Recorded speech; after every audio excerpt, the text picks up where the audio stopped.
between Howard Lindzon. Howard, I don't think you need an introduction. You're the co-founder of StockTwits. More recently, you've been involved in early stage investing through social leverage. And Greg Ugui. Greg is co-founder of ThinkNum and KGBase. Before I hand it over to you guys, just a quick reminder to people that are listening in that there will be a space for Q&A at the end. So feel free to either raise your hand or send in your question via the chat function on Zoom. Greg, on to you. Cool. So Howard, before we sort of get going, for me, the first question I want to understand is it true that when you were in high school, your mom trusted you to invest the family's money? It was college. And yeah, my parents were going through pretty much a nasty divorce. And so I had a little extra responsibility there instead of partying to figure out, I didn't know much. So yes, I had to learn by doing. Got it. So, and apparently your first trade was in Clearly Canadian. And yeah, that did not end well. Back then they had stockbrokers and people would call you with ideas, much like Twitter, except everybody's calling you on Twitter. And back in the day, in the olden days of rotary phones and cold calls, someone would call you with an idea. I don't know where they would even get your name, but on a list somewhere, and they would pitch you stocks. And I don't know why I can't even remember, but I bought a stock called Clearly Canadian, and it was a beverage company, and it just, I don't know, I thought the stock would go up. And I think it ended up going straight to zero. Right. So was it like a Wolf of Wall Street call? Was it like a hard sales pitch?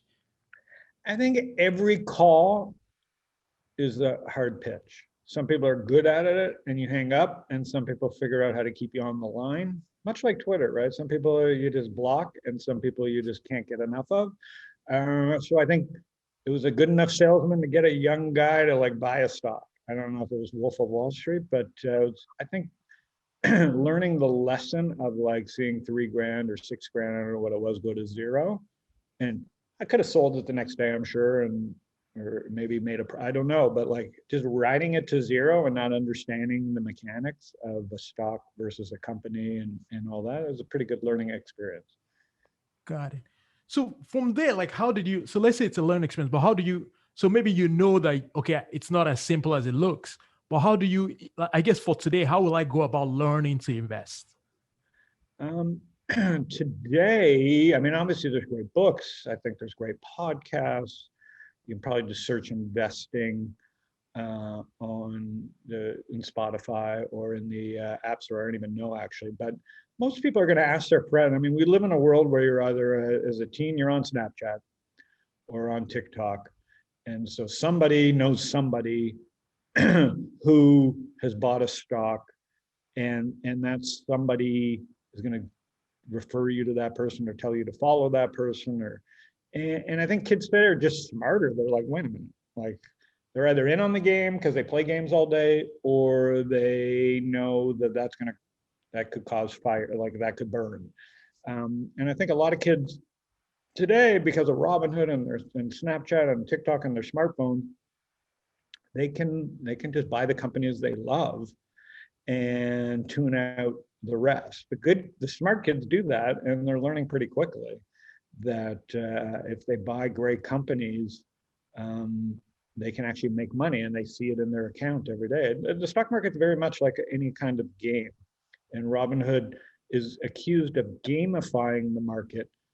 But in a way, if you open a brokerage account and put $300 in it, the goal is to make it infinity or $1 million. And the only way to get it to $1 million is to get to $4,000 for it. Now, some people that want to go from 3,000 to $1 million the first day are most likely going to lose their $3,000. And that could be the greatest lesson. That happened to me. And then you take 10 years off and you have a bad experience. It's like burning your finger and you go, why would I do that again? And that's a terrible thing if it happens. I think the gamification of the market, even though people think it's horrible, and like tobacco, like baseball, I think it's genius, because the goal of the game is to have a lot of money. Right. And so then, therefore, the goal of the game is to learn the rules and to find people that help you get, it's no different than any game. You're trying to find clues. And once you start seeing your account move in the right direction, that's very positive reinforcement. And everybody has their own risk profile, so you got to learn how to play the game. But the end game is just keep accumulating stats, like poker, like any game. Right. So what do you think of like people that talk of like efficient market hypothesis, or like essentially you can end up over trading, and so it might feel good in the short term, but ultimately it leads to pain. Well, ultimately, the very wealthiest people in the world hold on to things. They either start their own business and they're very undiversified, or they invest in great businesses and are undiversified. Americans are very over diversified. Look outside your window, right? Like go look at Times Square. We're just thrown, you go to Walgreens, you just have a bazillion, I just came for fucking aspirin and I got 700 choices, or I just came for a Band-Aid and I have 700 choices. Well, the market knows that, and you're offered endless supply of ideas. The great investors focus on trying to curate and prune, just like your Twitter stream or your friends list. You prune to the people that like help you move the fastest and bring you the most joy. And that's how you build a portfolio. I mean, it's hard to do, but you're constantly got to garden and prune and curate and kick out the weak ducks. So how do you feel about what happened with Wall Street bets and Redditors? So do you think that that's like dangerous? Do you think, like, it seems like, they drove up the stock to some unreasonable levels? Well, I just think it's, I don't think people had organized themselves. There's so many things that went on that no one really knows, but at some level, a lot of people pushed the same button at the same time. Right. And things broke. You have this very elegant interface, a button, basically, GME. But underneath the button is a whole lot of complexity, because once you push a button, all kinds of shit happens. And it's fun to push a button, but like Robinhood is trying to, like, I think their system, like just anything, got overloaded. Reddit and friends and the internet proved that it's still undefeated. The only thing that can beat the internet is the markets. Right. So the markets are unbeatable. They win because they're there. It's like the ocean. Like, if you're in the middle of the ocean, like, you swim. And so the internet met its match in the markets. And that's why I think people are so fascinated by this, is the internet always wins. And the markets push back. And they push back by saying, okay, you want Robinhood to be zero, you win. The markets will still be here, but you're going to have to replace Robinhood to play the game, because these other apps that you want to use, E-Trade, Schwab, kind of suck. And so until someone comes up with a better interface, it's actually was, maybe what Robinhood could have said was like, hey guys, whether you love us or hate us, if you take us out of the game, you're going to be playing with old equipment.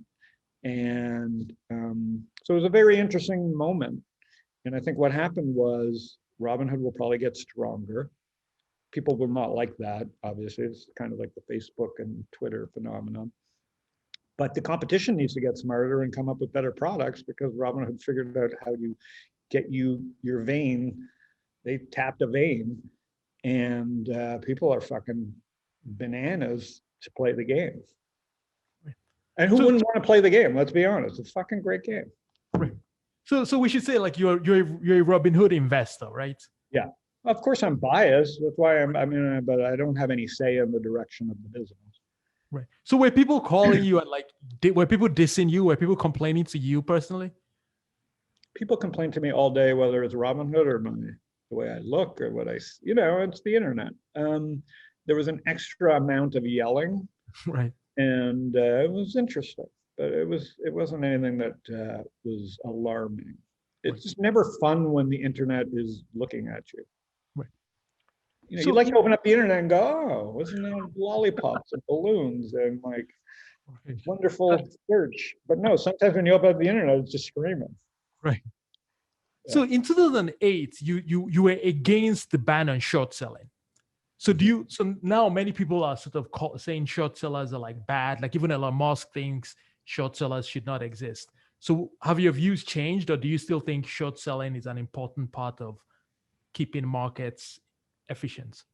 Well, I mean, in the end, as much pain as Elon Musk has gone through, theoretically, short selling has helped him because someone who, if you have a great company like Apple or Tesla, eventually the markets vote. They're not efficient on a day to day or month to month or year to year or decade to decade. They're just never efficient when you want them to be. But at some level, the market wins and people want Tesla products. They may not like Musk. They may not like the accounting. They may not like the financials. They may not like the valuation. They may not like the way he looks. They may not like the way he talks. The market's voting like by some weird, it's like parting the Dead Sea, like with Moses, like he wins. And so short sellers are fuel. So I don't know why he'd be against shorts other than they made his life miserable. They provide fuel because eventually if he executes, the short seller has to buy back the stock. Right. And so at some levels, he's been a benefactor from short selling. So I don't know, like, I mean, the rules could change on me. I'm too big to, I just think it seems to have been working. It probably doesn't work perfectly. And we could fidget with the rules. Everybody, you know, we always have instant replay in the NFL. Somebody yelled loud enough and we have instant replays. And it turns out the refs are pretty good most of the time. And so I think they could maybe adjust some rules, but I don't think banning short selling, it was well thought through, just like the Constitution. There's some pretty well thought through ideas. Right. Cool. So the other thing is like Bill Gurley, he called for a ban on payment for order flow.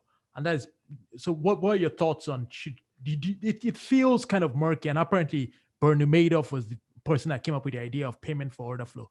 So it seems like it would be cleaner if you just paid a trading commission. I think in hindsight, it feels like it would be cleaner if someone said, no one will see your order. And when you buy it, well, let's agree that it's going to be $5. But that's not the way America works, or, you know, unfortunately right now. It's like, if it's free, the government just thinks that's great. Right. I don't make the rules. I don't fucking know the rules. I just know the rule is like, you can just see it. Like, if it's free, leave me alone. Like, everybody's winning. Guess what? The people figured out, just like they figured out a way. So I look at payment for order flow as like an ad network. You know, do people care? Do I care that if I buy 1,000 shares of Apple, that someone saw my order? Because I don't care if I paid $300 or $300.10. I really don't. All I care is like, was it a good experience? Is my money going to disappear? You get around those two things. So 99% of the people are having an argument about a subject that really they don't really understand, and it's probably really not affecting them. But because a majority of the lion's share of gains are now being reaped on a couple companies, I agree, it's probably not fair. But I don't know if it's better to get rid of it or not. I would think that if you're a good investor, you realize you should pay commission and go find somebody and pay a fair price, negotiate a price with a broker. And I think that's America. There's choices. But if you are buying 10 shares of Snapchat and you're in an argument about payment for order flow, you literally don't know what you're talking about. And so I think Bill is wrong about a lot of things. And he has a big microphone. And I think that this is one point where there's no right or wrong answer, there's just shades of gray. And I don't know, it's over my pay grade. So in terms of SPACs, so I think that's the new sort of like maybe one of the most powerful new trends in finance. So is there an element where maybe investors are not doing enough due diligence? It's kind of a sign of the times that people like SPACs are exploding, or do you believe like SPACs will be here for the long run? Well, SPACs are like Swipe and Tinder. They're here for the long run. It's a great feature. It's they'll be used nefariously and for good, just like guns, just like bullets, just like cigarettes.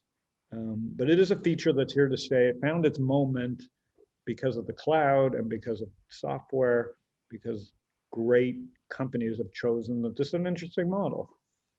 It's in the end, it's like it has to work, and a lot of smart people believe it works, and because a lot of smart people want it to work, they will figure out ways to clean up the feature, improve the feature. So I think we're in this moment where like it was a feature and it was a really elegant feature and it was used for the wrong things. Someone figured out that this is the way you should use it. No different than a song where they change a note and the song becomes a hit. Right. It was meant to be here. It's survived decades of abuse and neglect and ridicule, and now someone's figured out a new way to use it, and hopefully it continues to get improved upon. But in the end, it's up to the markets. The markets will be in bad moods and nothing will work. The market right now is in as good a mood as it's ever been, which is interesting because the country seems to be in as bad a mood as it's ever been.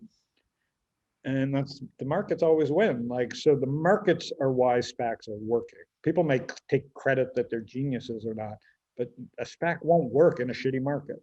Right. So we're in this moment in time where you could just throw shit against the wall and it would work.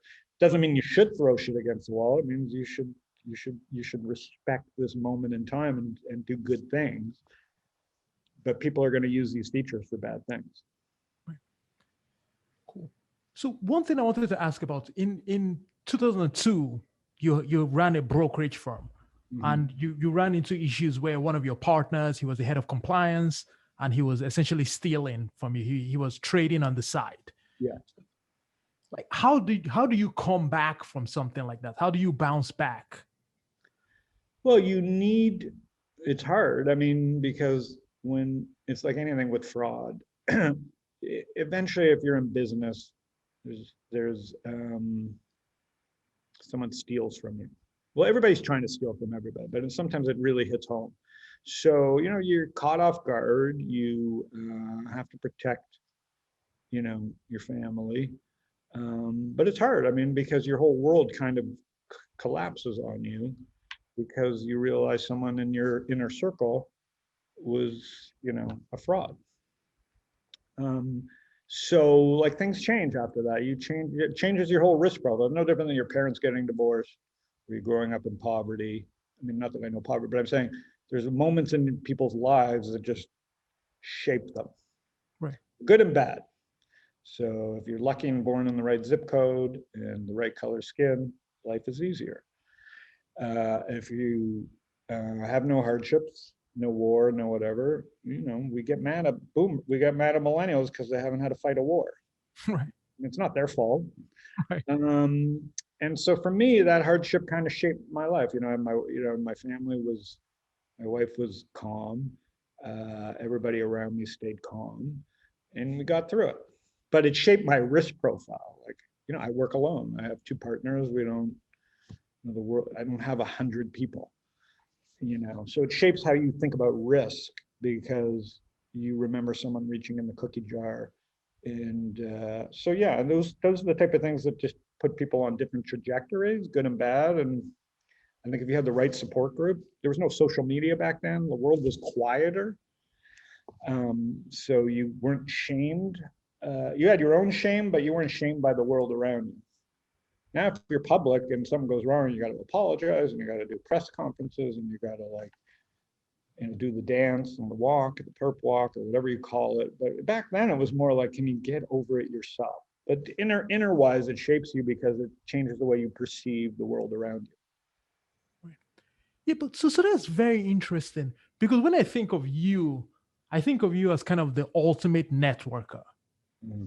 So it's kind of strange that when you say you have a small team. So I guess one question I want to know is, first of all, I don't have a team. I have partners. I don't even have a team. So yeah. Got it. So I guess in general, how do you do so much networking? How do you become good at networking? You speak at so many events. You just seem to know everybody. So how did you become good at networking? I don't think there's good or bad. I just think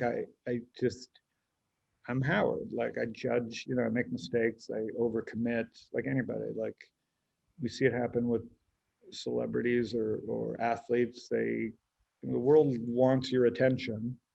And in this era, I call it social leverage. That's the name of our firm. The only thing that you can screw up is how much time you have in the day. Because you have Zoom, you don't even have to fly anymore. You got Zoom. Right. You don't even have to write anymore. You got podcasts. You know what I mean? Like, you don't even have to think about sleeping. You got a pill. The networking is just years and years, no different than Tiger Woods hitting golf balls, years and years and years. I guess I'm good at it. There's a genetic maybe thing. But at the same time, it's just years of writing and sharing and giving shit away and getting yelled at and taking risks, getting on a plane for a meeting that may or may not happen, having an understanding family because you're gone. And then just in the end, it's about managing your time because that's the only thing you can't get back. So that's why the companies that own your attention are worth the most money in the world. It's not about money anymore, it's about your time. So the companies that control your time, Netflix, Facebook, Google, and they all do it differently. TikTok, think about the most popular products in the world. It's not because they charge you the most. They may charge you the least. They may charge you zero. That's why we're arguing about payment for order flow. It's like Facebook. Payment for order flow is no different than an ad network. Whoever controls your time is worth the most amount of money. Got it. And so my job is to build my own brand, is control time and get in front of people. So I mean, it's a game. I'm pretty good at that one game, I guess. So, but you also, okay, so you're good at that one game. You also built StockTwits. So how did you get users for StockTwits? How did you go about building StockTwits? I mean, I think at the beginning we were just clever and passionate and had a good idea. So that's always it, right? Like, gotta have enough money, or you gotta beg for enough money, but you gotta have a good enough idea. Then you gotta be clever because no one knows you. And then you gotta get a good team. And then you need more money. Or you need to have a product that sells for more than it costs, which in the internet is very hard. Even though the costs are down, it's hard to get people to pay. So that's the hard part. And we had a really clever idea. I really understood in my mind how people would want to talk about the things that I like to talk about, and Twitter just didn't do it well enough for me. So it's inspired me to start StockTwits. Like, there shouldn't be, if Twitter could have just done a few more things that I liked, I wouldn't have started StockTwits. So most companies come out of like a hardcore user or someone who really is passionate about something, and they just can't get the product that they love to work the way they want it to work. And that's kind of it. Cool. So eventually Twitter did implement like cash tags, and you got really angry. Like, no, I think. No, I didn't get angry. Sorry, it's not worth getting. I mean, I can act angry, but when I started StockTwits, you'd be nuts not to assume that you're going to get copied. Right. So if you're going to start your own company, you should always be paranoid, and I'm 100% professionally paranoid all the time. Because if you're not paranoid, like, you won't see what's coming. Now, there's too much paranoia. It's a balance, but I wasn't upset. I just stylistically, Twitter has bad juju. Or whatever. And I think that comes from being a company that it's like a kid that gets everything handed to them. Zuckerberg says, everybody's mad all the time, but I'm only mad because I don't feel they respect what they have. It's easy, like, we all get mad at other people. Oh, we're mad at this person because they have money. But what are we really mad? I'm mad that Twitter wasn't the product that I needed it to be. And then when you see them implement things that you told them to do, yeah, I'm mad. I'm like, what the fuck am I wasting my time? Like, pick up a phone, like, be a mensch. You know what I mean? Like, tell me we're going to war, but don't like, you know what I mean? Like, that's what I don't like. And so as a product, Twitter is like so much more than it could be. Like a child. And you're like, what the fuck are you guys doing? Like, Jesus Christ, why are you only worth 50 billion and Snapchat, which I don't use, is worth 80 billion? That's on you, Twitter. Yeah, So, but it should be, yeah, it should be said like originally you missed out on investing into, you chose not to invest in Twitter, and you regret that. Do you agree on yeah, that? yeah. So why did you not invest? Yeah, it's a good question. I've talked about it. If it's like a baseball hitter. Investing is like baseball. The best baseball hitters are what, 300 hitters. Hall of Fame, 320, 330. So venture capital and investing are much the same. Your hit rate's gonna be below 500 at best. But it's a question of how good your hits are. Are you a power hitter? Are you just consistent? And in the venture, it pays to be a power hitter. Not that I'm strong, but it pays to have home runs. And Twitter, to me at the time, this is 2006, 2007, seemed very expensive. Like, we were all just farting around on. There was no iPhone. So it seemed rather dumb. I liked it, but it seemed rather dumb. And the valuation to me just seemed like absurd. It was shown to me at a 20 million valuation. And in my head, I'm doing the math. It sounds dumb now, but I'm like, wow, this would really have to be big for me to make 10 times my money. I mean, that's pretty dumb in hindsight, but so you learn, right? Like, I don't know, like the lesson was, especially in the era of the cloud, which keep making that mistake, excluding government intervention and other things that can screw things up. No one really fucking knows anything. Like, things are just bigger than, I just didn't understand the size of things. This is still, there was no iPhone, there was no real vision. And that seemed expensive back then. Of course, it seems like the dumbest mistake. Now, I invested in TweetDeck, just so you know, TweetDeck at the time was doing better, made sense, and we invested at a $600,000 valuation. So that was Twitter. So think about how screwed up that is. Like, that felt like a great deal. But Twitter really had all the power. So anyways, it's just investing. You make mistakes. Right. So do you think you do private investing and you do public investing? So do you think which is one much more difficult than the other, or are they just both hard? They're just behaviorally different. I think you have to have a good network. You have to have domain experience. Public investing is open to everyone. Right. With Robinhood. Private investing is very much more closed. You have to be certain wealth, you have to have certain access, you have to have a certain amount of money. But now with Robinhood or Coinbase and crypto, you can put $3 to work.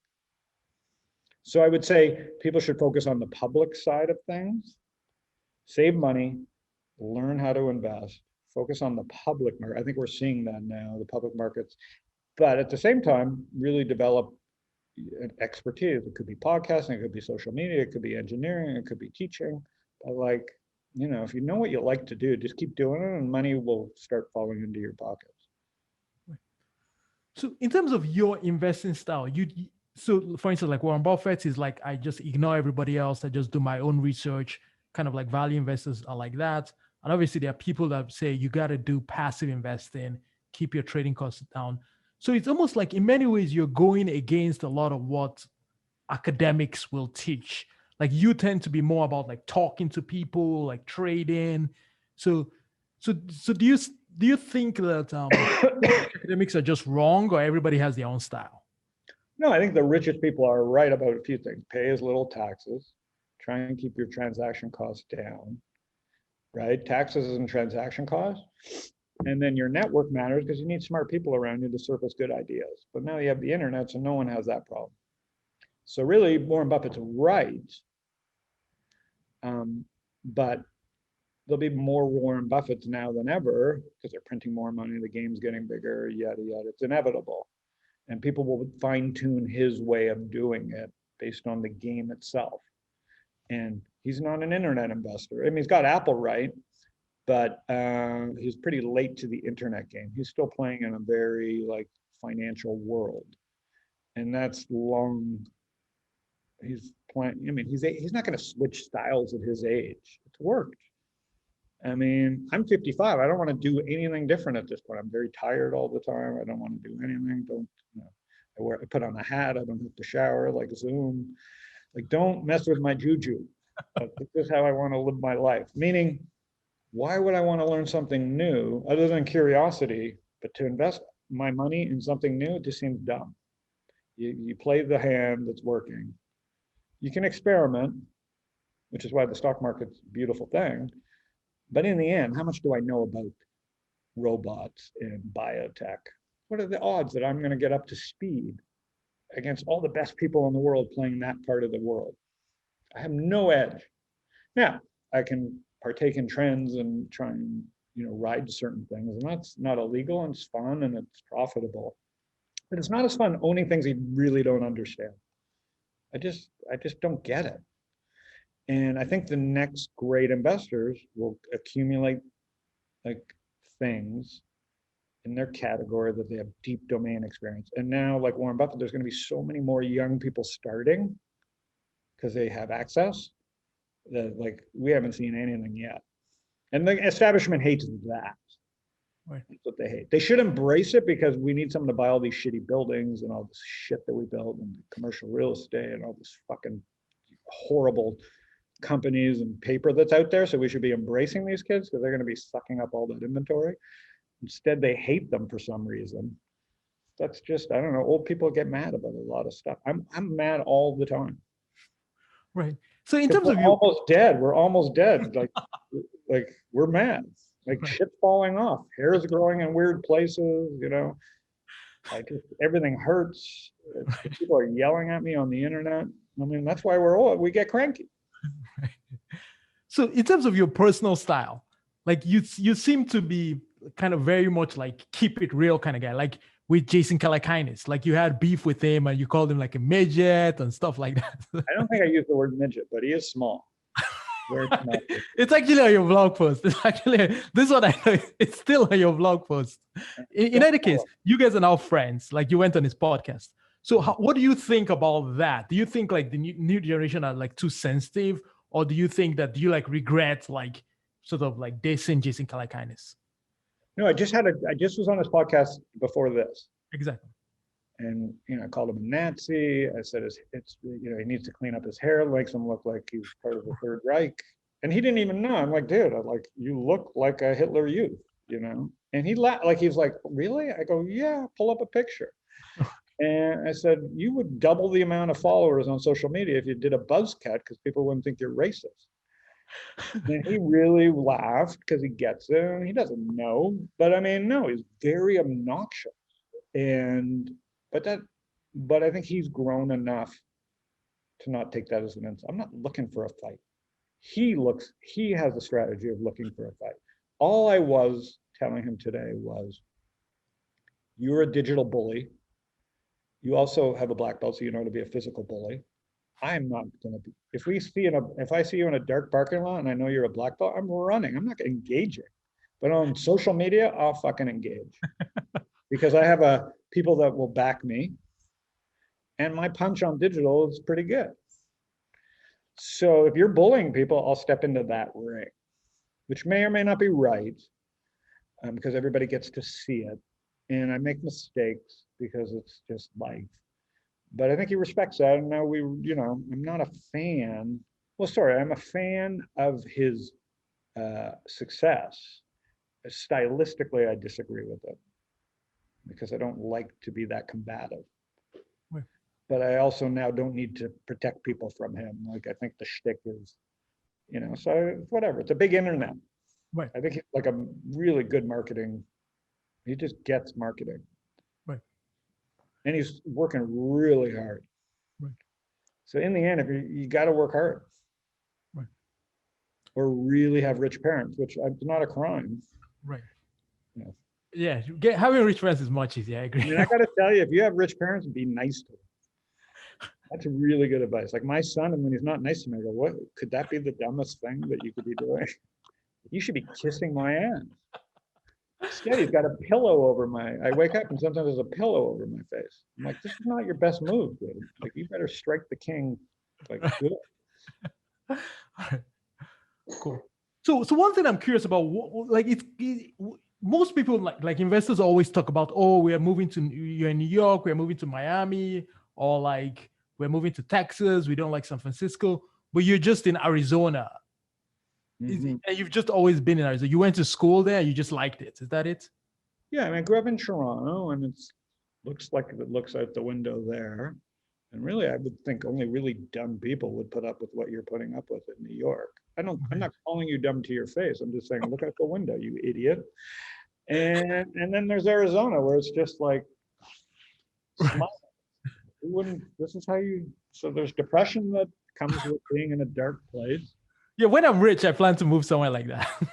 Oh, and so if you're not rich, act rich and go like act the part. And so the sun was always attractive to me, and I think it was a good decision. I mean, like, listen, I left my family, I left my home, I left Toronto as a great network of my Jewish community and my life, and I just left.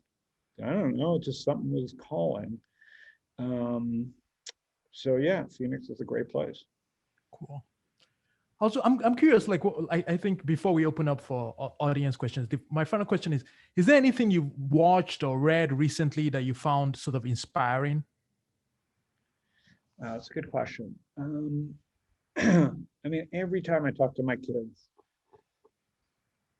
it did just blow me away. Because, it's very easy to be judgmental of your kids because you know how hard you work. Right. And you want your kids to at least kind of just work hard and be nice. So my kids are like that, and so that's, I really have to, like, I'm trying to set examples now, not like prove anything.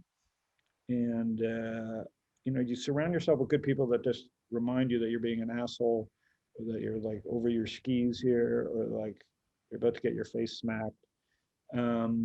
So that's the key. You don't see that with like, you always see like America's coming for the celebrity. Right.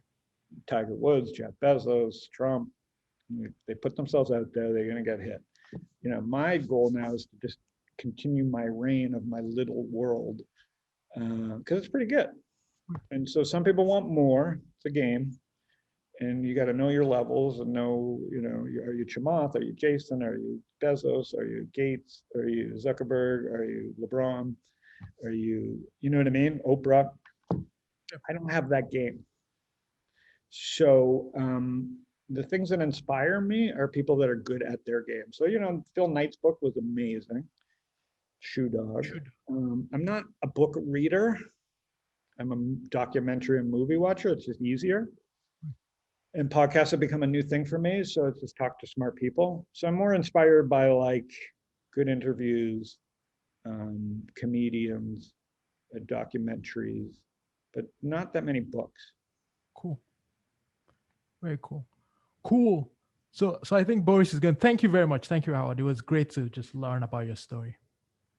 You got it. Cool. Thanks, Howard and Greg. Yeah, we have a few minutes left for audience questions. So the first question comes from Ifani. I'm sure I'm mispronouncing that, but you should be able to talk now. So go ahead. Hey, thanks. Appreciate you doing this, Howard. And Greg, I love what you guys are doing over there as well. So my question is, Howard, and I'm a big fan. So you founded StockTwits and you invested in Robinhood.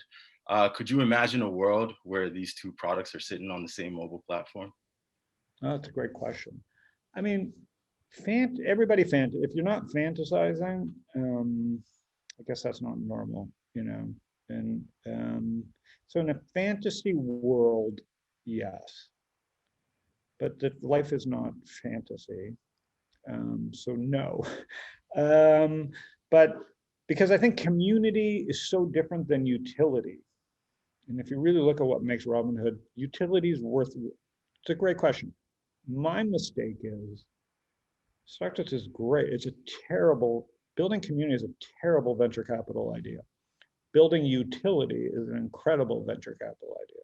So I made a huge mistake spending so much of my time building community. Again, no mistake, sorry. It's not a good use of venture capital time, right, to build community, because we see this with Twitter, undervalued relative to other products. Because if I come out on StockTwits tomorrow and say QAnon, I believe in QAnon, And I love Jehovah Witness. Whatever I could say, I believe, Holocaust was fake. I mean, I guess Jack Dorsey gets to say all those things. I couldn't possibly expect StockTwits to accept my community would rebel. And so when something's that fragile, this is why no one's bought Twitter. It's just so dangerous because you can wreck a community overnight, just like you can wreck your brand. Utility, like we're seeing with Facebook and with Snapchat and with WeChat and with utility products, very hard to destroy them. And so utility like Robinhood would be dumb to risk themselves on community. That's my opinion. But in a fantasy world, yeah, everything was lollipops and roses. Why the fuck haven't they bought StockTwits? Of course. But the world does not work that way. They have to make smart business decisions. And I think owning community is just high risk versus, now, if I was them, this is a good Harvard business question. And as armchair quarterback, which is what Twitter is and StockTwits is, we're all armchair quarterbacks. Well, if I was CEO, I would do this. If I was running Apple, Tim Cook's an idiot. So if I was Robinhood, I would lock down engagement, meaning I would buy, or someone's going to do it, buy all the utility apps that are out there and give them away. Don't integrate them, just give them away, create a constant, and then control the attention, knowing that they'll come for the utility. And I think, that's what the Chinese have done very well. Maybe because they don't have a fair playing ground, they don't have to compete against the American, but the Chinese playbook is very different than the US playbook because they've had an unfair advantage. That's why, people don't like China. I mean, they've given their country and players an unfair advantage over American, and that's just bad management on the US part. And if someone was to figure out how to make that work, how quickly would you, or how excited would you be in backing that project? Backing what project? Like if they figured out how to make the Robinhood and StockTwits kind of combination work. They don't have to make it work. Like Tencent owns a piece of Snapchat, and Tencent has Tencent Music, and Tencent has WeChat. It's a constellation. Like if Robinhood was smart, they would just own the asset and leave it alone, right? And eventually people on StockTwits will just be loyal to Robinhood, right? Because, no one's bugging me here from Robinhood. It's a great product. Now everybody, and they could subliminally control their customers as long as they have the best utility. So I think, this is why idiots like me can be in business. I don't think the people in charge know everything, right? It's like The Wizard of Oz. They spend the whole movie like figuring out that they want to see the wizard, and the wizard's an ass. Once you pull back the curtain and see how the whatever the sausage is made, you realize, fuck, I can make sausage. And that's the mystery that no one wants you to know. That's what I think the internet has unlocked, is that like, I can make sausage. I can deliver sausage directly to my customer. Amazon's getting in the way of my sausage thing. I'm going to move to Shopify. So it's just, that's the true joy of this stuff. And so there's a lot of different ways to make sausage. Thanks. Our next question is from Greg Heisen. Greg, please go ahead. Thanks, Boris. And Howard, I'm a huge fan of StockTwits, and I will say that I am known to invest in stocks that I've seen trending on StockTwits with very other little due diligence. Mm-hmm. My question for you is, have you invested in any stocks that you've seen trending on StockTwits? Great question.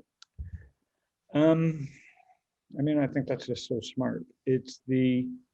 Of course. So the short answer, yes, be nuts not to. But at the same time, you'd be nuts to do it unless you truly understood that sentiment is not alone a good reason, or trending is not alone a good reason to buy or sell something, because the crowd can be extremely wrong or extremely early. There's no wrong, it's early or late. So you have to know where in the trend it is. And that's what's beautiful about StockTwits. And I love it being an uncovered an undiscovered gem still, and then slowly it gets discovered, and it's exciting but frightening because the juju could get lost the more people that know about it. But I don't use Reddit, but enough of our users use Reddit, and it's like the three bears: too hot, too cold, too loose, whatever, the three bears, and one bed's too warm and one bed's too firm, or whatever, blah blah blah. Well, Reddit is where the lunatics and the smartest people in the world hang out. It's fucking bananas over there, and I can't figure it out, and it's too messy for me, and it's just too hot for Howie. And for the 10% unbelievable signal that you can get in Reddit, if you know how to use it, the 90% will fucking make you insane. Therefore, too hot for Howie, can't use it. I'm 55, don't want to learn it. Leave me alone, Muppet ears. And then there's Twitter, which is like perfect. It's like the river, and it's like real time. It's got a little bit of everything, and I can curate it, but it's still a fucking Nile River, right? You let people take shit in your river all day, and it becomes polluted. And if you drink from it, you could go blind. And that's the way I just describe Twitter, is like it's fantastic and it's powerful, but you literally could go blind. And by blind, I mean broke, time and energy and financial, if you follow the wrong people. StockTwits kind of is like a little bit behind them. It's like a tributary. We try and keep it clean. We try and respect the game, and try and like teach people how to do this, but it's constantly being invaded by people and noise. But if you know how to read the trending, it picks up signal that's a little bit slower, but a little bit cleaner than everywhere else, because all we think about is the exact same. We're all thinking about the same thing. How do I make a buck? We're all on StockTwits to figure out how to read everything else and just be a little bit ahead of the next guy. And so I always use it, but I think you have to know how to read it, and it takes years of, sometimes people can pick it up very quickly, but AMC, I shared a trade in AMC. There's no way I want to own AMC, but I could just feel it bubbling from the move in GameStop and from Reddit and from Twitter and from Davey Barson. The noise was deafening, and AMC just felt like it was ready to go. That just comes from years of doing it. So I shared it. I don't like sharing $3 ideas of bankrupt companies and businesses I hate and products I hate, but it just seemed like a no-brainer. And it went to, I don't know, sold some at $16. Like, that's StockTwits. Like, so if people aren't using these products and learning how to use them as an edge, they're crazy. But it's not easy, as you've learned. Like, you can't just show up and have money rain down on you. Yeah. Well, thanks. I mean, I can definitely say it's helped me make money. So, I appreciate it. Okay, good. Say hello on the stream. All right, I think we have time for one more question. This one is from Danny, and he asks, is StockTwits actively doing things to draw in users beyond the financial community? Or do you think the platform is just going to benefit passively from increased broader interest in the stock market thanks to events, thanks to recent events? Yeah, good question. I mean, it is what it is at this point. A lot of it comes down to the CEO, Rishi, a really smart guy, very fundamentally sound in fintech and markets and hedge funds and operations and technology. So it's in a really good spot. But we're all organic. So we'd like, traffic happens when it happens. It could be Bitcoin, it could be GameStop, it could be Reddit, it could be, the futures, it could be Japan. I don't wake up and know where the hell it's coming from. The internet does its thing and news does its thing. Our job when it's traffic, I mean, I'm not day to day, so sorry, it's not my job. It's my job to chirp at Rishi and say, Rishi, not that I run this thing, but that's a lot of traffic that's come in the last 2 months. If we don't remind them how StockTwits works, we could take on we could become a different type of beast. So that's the hard part, is like, traffic is like the devil. It's like money, it's currency. It can just destroy the soul of something. And so we will see. Like, I mean, it's fun to have people appreciate it, but they all want to use it for different ways. And these are how things. This is how things can go into a new paradigm or lose their soul or get better. It's like an interesting moment.